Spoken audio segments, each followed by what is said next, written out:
erega mwami ibyo ugambirira kuri yo irazwi ni si yanjye nanjye ni yanjye ngayo nguko kuba uba mu Bubiligi byahinduye kumva ko ndi able yo gukora ibintu byinshi uretse no kuririmba gusa no gucuranga no kubwiriza byaranyigisha nari mu Bubiligi naje kwiga no kwiga hahandi ukava muri Luyenge ukava muri mu bishoboka muri Gisubizo ministry Gisubizo urayize Gisubizo urakora practice bagukorera baking ukumvuga ngo burashize nizeye ko ubuntu n'imbabazi bya Yesu Kristo bibariho niko nsenze niko nkwifuriza we wamenye Yesu Kristo nutaramumenya agiri ubwo buntu amumenye imbabazi zirahari favor ubuntu burahari ikuva icyo gihego umunsi uko bwije nuko bukeye ngenda nifuza gukomeza kuguma kwizera no gukomeza gukorera Yesu Kristo cyangwa se kugendana na kuba muri ubu buntu kuba muri ubu bwiza mumbona mpagaruka imbere y'abantu ni favor y'Imana nanjye nkwifurije favor ngusabiye favor ukuboko kwiza kuwiteka kukubeho kube no ku muryango wawe kube no ku buzima bwawe kube kubawe no mu byawe ukuboko kwiza kuwiteka kuba mba mu Bubiligi byahinduye umurimo wanjye kumva ko bishoboka. Welcome to my channel Yenubudagi. Ntimukagire ibyo mwiganyira ubw'ibyo mwifuza bimenywe n'Imana yanyu. Ntimukagire ibyo mwiganyira ubw'ibyo mwifuza bimenywe n'Imana yanyu. Hello everybody, muraho neza, nizeye ko ubuntu n'imbabazi bya Yesu Kristo bibariho niko nsenze niko nkwifuriza we wamenye Yesu Kristo nutaramumenya agiri ubwo buntu amumenye imbabazi zirahari favor ubuntu burahari. Uyu muvugana ni Elize Bigirimana abantu bakunda kunyita cyangwa se n'iryo zina riri ku mafishe no ku YouTube channel Elize Bigira ariko ubundi ni Bigirimana izina turirambuye ni Elize Bigirimana. Ndi hano rero mu gihugu cy'Ubudagi ndi kumwe n'inshuti yanjye umusore ukunda Imana uhagurukiye gukora witwa Nyenubudagi niko YouTube channel ye yitwa. Mugende kuri YouTube channel mwandikeho Nyenubudagi sibyo murasangayemo iyo YouTube channel, subscribe, comment, share, hari ibiganiro byiza iki turi gukora n'ibindi abantu benshi bagiye bakora batandukanye. So aha rero ngira ngo nsome ibibazo abantu bambashije benshi nuko tugiye gucisha kino kiganiro kuri iyi channel ariko n'abantu bagiye bambaza ndabyandika biranditse hano ngiye kubisoma kugira ngo nsubize Elize uwariwe. Here we go, let's go. Nokuri now ikibazo cya mbere kiragira kiti watubwira muri make ubuzima bwawe nuko watangiye urugendo rwo kwizera. Let's go straight to the answer. Ubuzima bwo kwizera ubundi mu buzima busanzwe ngiye navutse nsanga papa basogokuru ba mama ba anko ba data wacu benshi bari muri ubu buzima bwo kwizera ari abapasiteri ari abavuga butumwa naho twakuriye. Iyo niyo mico tuzi sinzi iyo bo babanjemo ariko twebwe naho twavukiye twonsa amashereka y'ubutumwa bwiza y'agakiza twasanze bamama barara mu rubunga basenga baduha ikigori ngo tujye gutanga amaturo naho ngaho byahereye rero. Ariko uko umuntu agenda akura Bibiliya iravuga ngo umwana arakuragwiza ubwenge n'igikundiro. Uko umuntu agenda akura swate ubivamo cyangwa se wabibonamo ubwiza ukabigumamo. So ngiyewe imyaka mfite itari mike ntabwo ni mike ni umugabo mukuru naho nahereye ariko ngeze kure muri ubu buzima bwo kwizera kuko naje gusanga atari ibya ba papa ahubwo ni ibyanjye na Yesu wamfiriye ku musaraba. Ngaho ubuzima bwanjye bwatangiye mvutse ariko kugeza uyu munsi imyaka 40 ngejeje Mashaka nyibabwire ni myinshi ni imyaka myinshi kuva icyo gihe gusa uyu munsi uko bwije nuko bukeye ngenda nifuza gukomeza kuguma kwizera no gukomeza gukorera Yesu Kristo cyangwa se kugendana na kuba muri ubu buntu kuba muri ubu bwiza. Nuko natangiye icyo gihe mvutse. Ikibazo cya kabiri kiragira kiti niki cyaguteye guhitamo umurimo wo kuramya Imana binyuze mu muziki? Ntabwo nabihisemo, ahubwo byampisemo. Ni ingabire, ni ingabirano, ni impano Imana. Mu Kinyarwanda bavuga impano, mu Kirundi ni ingabire. Ni impano y'Imana, ni impano Imana yampaye, ahubwo nanjye isanga ndi tayari kubikora, kandi sindabikora nk'uko numva mbyifuza. Ndacafite inyota nyinshi yo gushaka kubikora, kuramya Imana byuzuye, ndashaka kubikora cyane. So ntabwo nabihisemo, ahubwo nasanze nyine Imana yaravuze ati wowe uzankorera uciye mu kuramya. Nguko uko rero twirukansa amahanga, nguko uko rero turirimba bikunze byanze bigoye, tukaririmba gusa tukaramya Imana, twavuga ngo umwami Imana ndakuririmbira, uri nkuru mwami Imana ndakuririmbira, uri nkuru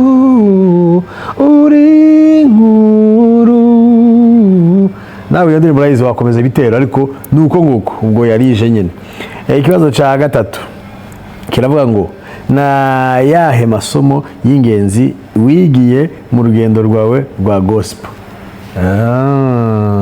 Amasomo y'ingenzi no guca bugufi, no guca bugufi, ukumva ko si wowe ni Kristo muri wowe, no guca bugufi pe. Hari aho ugera ukagira ngo baye somebody yet you are not somebody, uretse Kristo uri muri wowe. Yesu you are somebody, Yesu yangize somebody, ariko ibyo simbikoresha kugira ngo numve ko habaye igitangaza, ahubwo dukomeza guca bugufi, ukaryama hasi, ukabimbata y'abandi, ukomeza ukorere serving. So isomo rya mbere ni uguca bugufi no kumvira umwuka nubwo bigoye. Aka kantu wenda dushobora gukoraho deba, kumvira umwuka, kuko hari ijwi ryongora ko bati Elize iki niki so atenga kora iki niki kiriya kindi singikore, ariko icyo nzi cyo no guca bugufi no kumva niki gikenewe. Amasomo ni menshi nshobora kuya develop, ariko voilà, we are rushing. Ikibazo cya kane, ni gute ubasha gutegura praise and worship medleys zikora ku mitima y'abantu?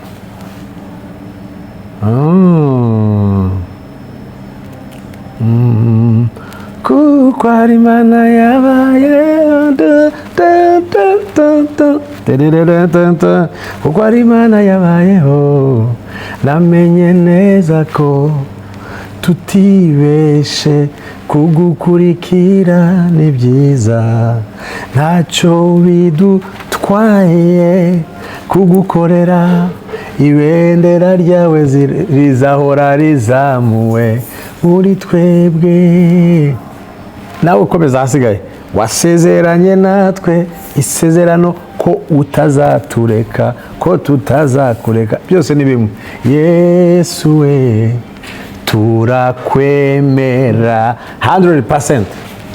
So nuko kuntu nukumva umuriro w'Imana uri muri wewe, ugategura ko bati ibi ntibihagije, reka ntegura ibindi, amafaranga, amadeni, biki, ari ugategura abantu batukaramya Imana, ibintu binini twahora dukorera aha hantu, ariko kuvuga ngo no, ndagomba gukorera ahandi, kuko Imana yacu dukorera irashoboye.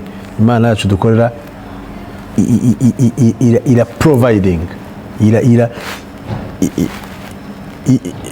ishaka gusa wowe utangire, wibwire, uvuge ngo ndahagurutse, then zagenda gushirira abantu ku nzira kugira ngo ibanyuzemo ubushobozi ukore iyo medley wifuza gukora.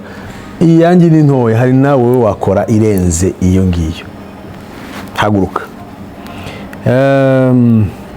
Nuko mbishobora, nukwirekura kavuga ngo ngiye gukora ibisigaye, voilà, Yesu arahari kugira ngo providing ndetse tuzabigarukaho gutaha. Ikibazo cya gatanu kiravuga ngo kuba uba mu Bubiligi byahinduye gute umurimo wawe? Byahinduye umurimo wawe, kuba mba mu Bubiligi byahinduye umurimo wanjye kumva ko bishoboka. Nkiba iwacu muri Afrika tuba dufite tous les moyens zidufasha kuririmba, abacuranzi bacuranga neza, ama eglise yubatse sava, ama stage umva umucuranzi yakora kuri piano akaba ati wow na I can sing. Ngeze mu Bubiligi nasanze ahubwo first of all nicurangira, nkaririmba ngacuranga, nkabyina igisirimba ndi gucuranga, ntazi no kubicuranga, ngahata gusa. Ubwo abo nacurangiye barabizi, abo twagiye ducurangana. ya mbega gucuranga kwanjye ariko by the way ndashaka kubizamuraho kuko maze iminsi ngenda mpura even na mu Budage ariko nubushe nshatse kwicurangira. Mu Bubiligi nsigaye indirimbo mva nicurangira kuko sometimes abo mukorana usanga badahari, ukabubonye umwanya wo ahantu voilà. Challenge rero kuba uba mu Bubiligi byahinduye kumva ko ndi able yo gukora ibintu byinshi uretse no kuririmba gusa no gucuranga no kubwiriza. Byaranyigisha nari mu Bubiligi naje kwiga no kwiga hahandi ukava muri Luyenge ukava mu bishoboka muri Gisubizo ministry. Gisubizo urayize? Gisubizo urakora practice bagukorera baking ukumva ubwenge burashize, none ugasanga ugeza ahantu wiriterera indirimbo ukanibekingira. Nk'ubu nka imyaka maze hano ndatera indirimbo nkiririmbira na tenari ngatera ngo kuko ari Imana yabayeho kandi kuko ari Imana yabayeho ngantera kuko ari Imana yabayeho tenari nkaririmba cyangwa nkarimba alto bivanye nawo mbona ubuze. So byaranyigishe no kwiga ukava muri comfort zone ukajya ahantu ushobora kwikorera wenyine. Voilà. Nihe ndirimbo ya ikibazo cya gatatu, nihe ndirimbo yawe cyangwa worship session igufitiye igisobanuro cyihariye? Okay. Sifite indirimbo nyinshi, ndazifite mu mutima, zitarasohoka ni nyinshi, ariko ngewe biranangora kuvuga ngo indirimbo yanjye kuko indirimbo ni indirimbo yawe ni yanjye. Wowe iyo wita ngo ni yawe, ndavuga umuhanzi, umuntu wandika indirimbo ni yanjye. Niba mbonye yanditse indirimbo ivuga ngo kururwo rutare niho nzubaka iyo nzu kandi amarembo y'ikuzimu ntazigera rihungabanya, umuyaga w'ishuheri ntuzigera urinyeganyeza. Nsanga ari njye ubwo rutare ni njyewe. So iyo ni indirimbo yanjye. N'abandi bahanzi bagenzi banjye banzi abaramye nzi indirimbo zabo nizanjye, ariko indirimbo numva nakundaga nahereyeho numva shaka gukora ni indirimbo y'igiswahili nasubiyemo y'umuririmbyi mwiza witwa Shaka Olivier uba muri Kenya. Indirimbo ivuga ngo Mwokozi Yesu nimemwamini, kwake nimetarajia mambo yote, nimemupa maisha yangu ili yeye ayatawale. E Bwana Yesu nitakutukuza, kwa kuwa wewe waandaa meza mbele ya watesi wangu. Utazi Igiswahili ayishakishe abaze aya magambo avuga iki, kuko iyo ni indirimbo numvaga ndirimba buri gihe iyambereye ikiraro.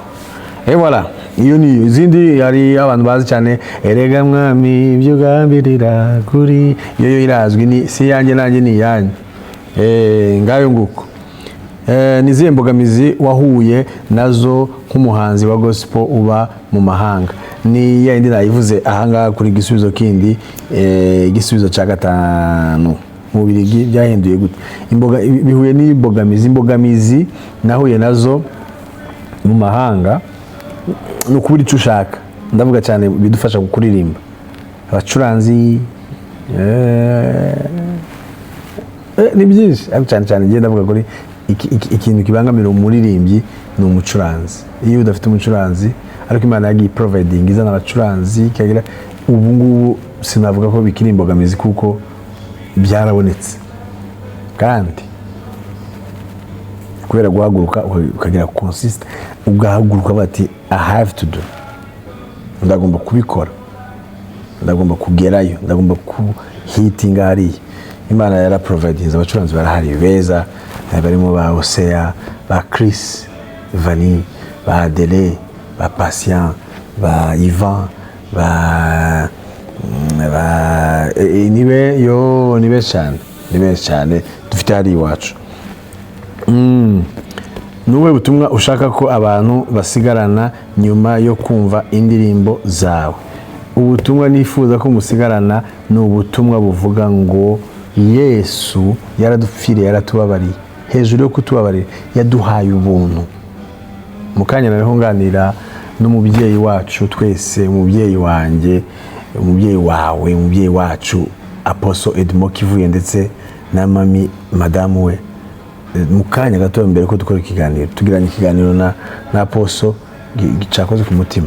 Yatubwiye ngo nyuma y'ibintu byose kwiganyira amashari ibintu byose bibi uhura nabyo, bigusubiza hasi, bigutuka, bikucinyiza abarozi n'abapfumu n'abakorikori, ngo uzajye usenga uvuge ngo Mana, favor yawe, ubuntu bwawe bumbeho, ukuboko kwawe kwiza. So icyo nanjye mbasigiye, mumbona Elize ndirimba, mumbona mpagaruka imbere y'abantu, ni favor y'Imana. Nanjye nguhifurije favor, ngusabiye favor, ukuboko kwiza k'Uwiteka kukubeho, kube no ku muryango wawe, kube no ku buzima bwawe, kube ku bawe no mu byawe. Ukuboko kwiza k'Uwiteka kube ku buzima bwawe, ukuboko kwiza, favor ngo inyura irenga umurongo, irenga karimbi, handi bagushira ngo ahantu uzaharenga. Favor y'Imana yakurenza. Ako ko nezerewe kandi ndi muri YouTube. Nizeye ntego ufite umurimo wawe mu myaka iri imbere. Mfite gukora cyane kurenza uko mu myaka ishize nakoze, ndetse maze iminsi ndakora ibitaramo, maze iminsi ndasohora indirimbo, ariko ndi kwitegura. Ubu ngubu rero it's my time. Mbwira mugenzi wawe ngo it's a time of Elize, it is my time. Ariko nawe ni igihe cyawe, wake up, haguruka. Ubu ngubu rero munyitege. Niye nama wagira abaririmbyi ba gospel bakiri bato batangiye urugendo rwabo? Kwicisha bugufi, kumvira ababakuriye, kumvira umwuka, guca bugufi cyane. Ntihagire ngo wumve ngo wageze ahantu ngo yo. Hari abaririmbyi benshi akantu barakagira, turakagira, waririmba abantu bagukomera amashyi, ukumva ibitugu kabirega. Ubirege iki? Who are you? Ca bugufi, Imana izatuzamura. Tuce bugufi, Imana izatuzamura. Ibintu ndi kubabwira mbarahiye kuri biri kuva ku mutima, kuko kenshi na kenshi ndabyumva muri ngewe. Ngeze kushaka ngahe?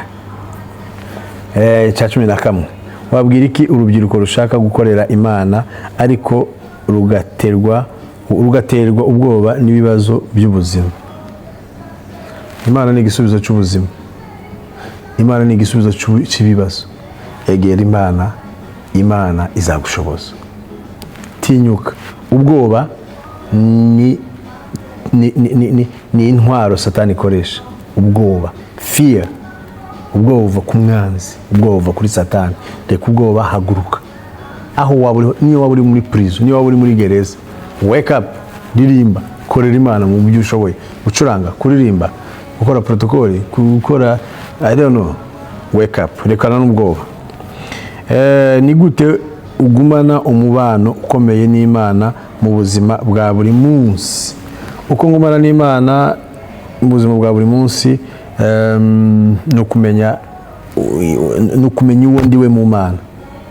Yarancunguye ngo mbuwe, niko kunyishingira, kera yarampongerewe, nuko si zarimbuka.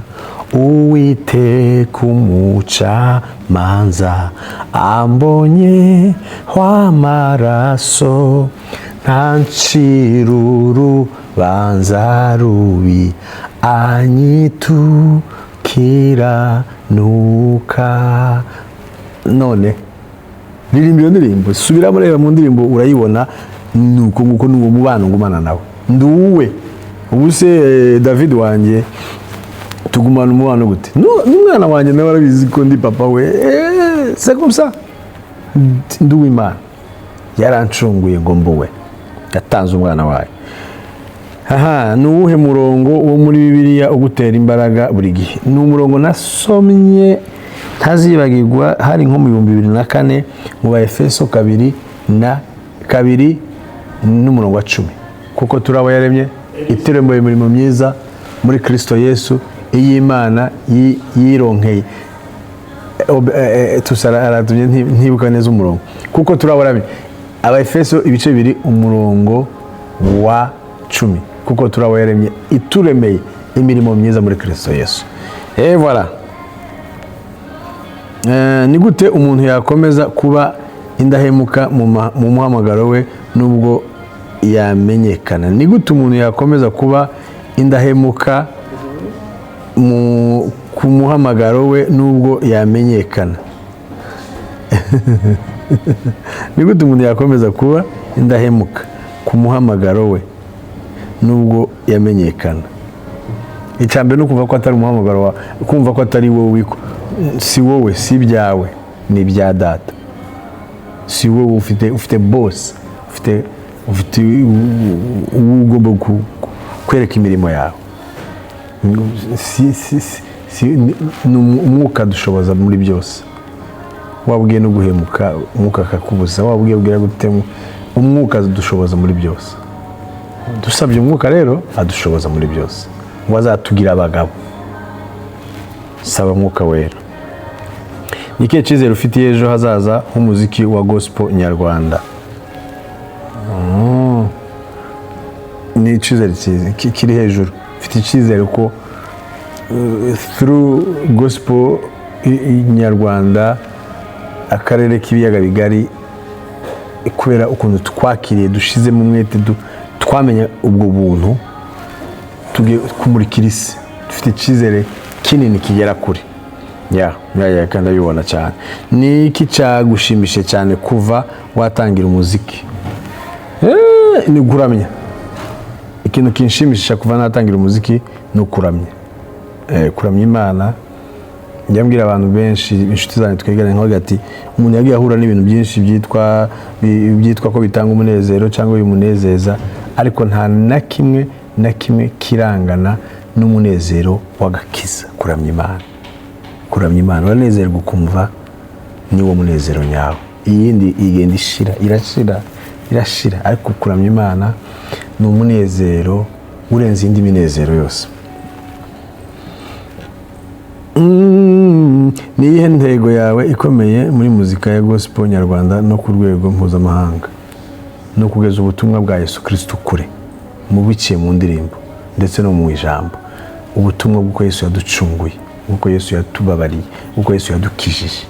Tube muri ubwo buntu, natwe tumukorere, tuhaguruke tumushime, dushime neza yatugiriye. Ni iyihe ndirimbo yawe yakugoye cyane kuyandika cyangwa kuyifata amajwi?